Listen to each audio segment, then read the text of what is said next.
Hi Pisces! Welcome po sa inyong reading. No? Ang reading na ito is for May 1st to May the 3rd. So, Pisces, I just want to remind you, lalo na Pisces are very emotional being. No? Nandito po tayo sa season ng Venus is in conjunction with Taurus. No? So, medyo mati-trigger ang ating emotions. So, magiging emotional tayo. Mati-trigger din ang ating pagkabanidoso, no? So, self-love or you pampering yourself, medyo nag-heighten siya at this season. Ang season na ito is up until May the 23rd, no? So, good luck sa journey natin, no? So, ngayong Venus is in Taurus. So, para po sa mga patuloy na tumatangkilik sa channel, I really do appreciate you guys. From the bottom of my heart, marami. RT, maraming salamat. And para po sa mga bago, don't forget to click the subscribe button, smash the like button, comment po below kung kayo nakaka-resonate.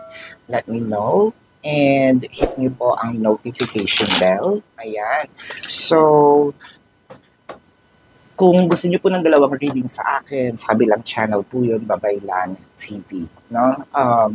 Kung gusto nyo sumali sa live sessions, by all means, welcome naman po kayo.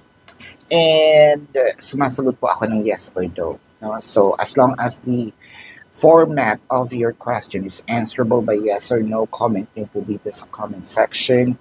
Let's start. So, Pisces. So, ito na nga ba ang tinatawag nating jumping off to another level of commitment. So, parang pakiwari ko is paseryoso na ng paseryoso ng paseryoso ng paseryoso itong, let's say you started as friends and then you had this mutual understanding, no? So parang pa-level up na. Ayan, pa-level up na. Mabagal, so slowly but surely, ayan. Pero nakikita mo na parang, uy, papunta na kami sa isang matino, concrete, like committed, no, na relationship. Maganda naman yung mga flows, no? Hindi siya perfect kasi nga yung bagal. Ang kalaban mo dito yung time, no? Pero that's okay kasi nga naman mabilis tapos sandali lang din naman, no? So you would rather take it slowly. Ayan. So parang na-inspire tayo every time tayo gumigising sa umaga, pag siya nakikita, pag either pumapasok sa school or what, sa trabaho, no? Yung feelings talaga is nagsisimula na nag-strengthen up with the temperance. I think someone here, it could be you, it could be your person. It doesn't matter kung sino nagsisimula nito. What I am reading is the dynamics. So yun, the temperance is more of pinupush, no? Someone is trying to push their luck para mapunta itong relationship into another level of commitment. So, ito na nga yung nagsisimula na. Chances are, siguro, ang nakikita ko dito, lagi kayong hinahatid, no? Nakikita ko rin is parang, may mga times, hindi naman, sige, hindi palagi. May mga times na lagi kayong nagsasabay, umuwi. Ayan, with the Knight of Wands, the King of Cups, the Hierophant. So, kung tinatanong mo kung meron siyang feeling sa'yo, ay aba, oo. Pero bakit hindi siya kumbaga hindi niya ine-expose itong nararamdaman niya sa'yo? Kasi nga mahiyain, no? Si kuya o si ate, no? Kasi hindi siya yung tipong, kumbaga, may feelings ako pero hindi ko alam kung paano i-express, hindi ko alam kung paano siya sasabihin. Pero deep inside, parang feeling ko same level na kayo na pagtingin sa isa't isa, no?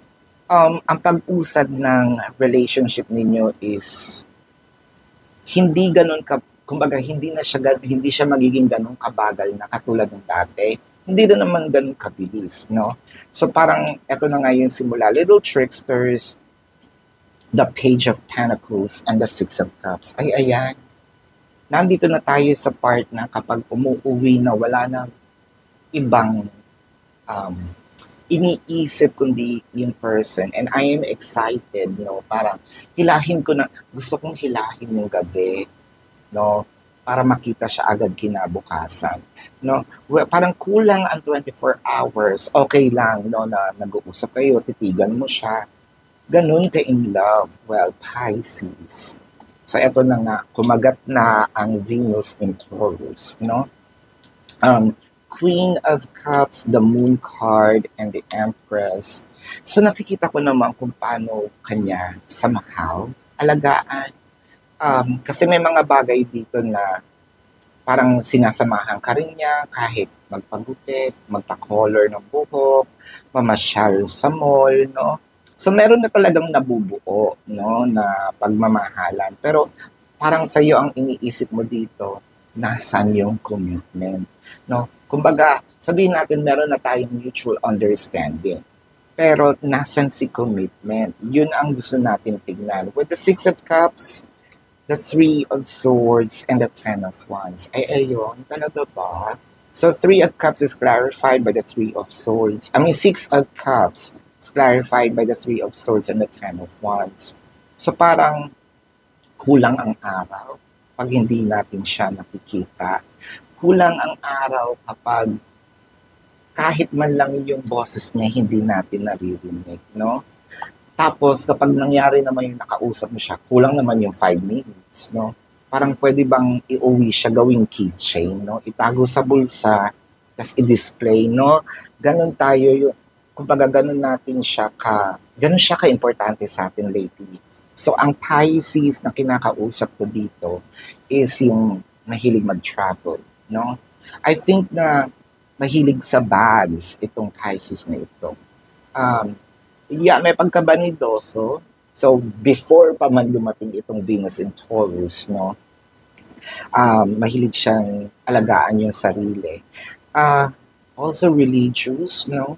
For some reason, I feel like nakikita mo na lagi niyang tinitingnan ang iyong behind, no? Itong iyong puwet, no? There's something about your curves, no? Also, the Sweet Happiness, the Emperor, and the Eight of Wands.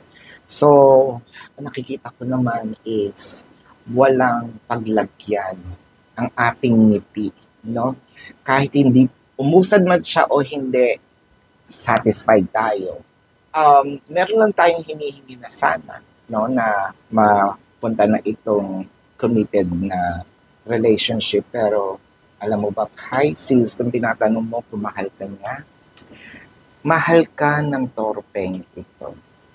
That's for sure. So, tingnan natin ang zodiac sign ng taong mahal mo. Now, this could be their sun sign. It could be their, they have this placement on their chart. So, I am seeing Leo, Aries, Taurus, no? Pisces, baka pwedeng kapwa Pisces ito, no? Sagittarius, Cancer, ayan. Sagittarius is very dominant in Leo, Scorpio, no? Ayan. So, ayan ang iyong reading. Pisces, again, sa mga patuloy po na nagsusupport, maraming salamat. No? Sa mga hindi pa nakasubscribe, please do click the subscribe button, smash the like button, comment below kung kayo nakaka-resonate, hit that notification bell. See you sa live sa kabilang channel. And also, comment po kung meron kayong yes or no question. So, maraming salamat. Love and light. Namaste. See you po sa susunod na video.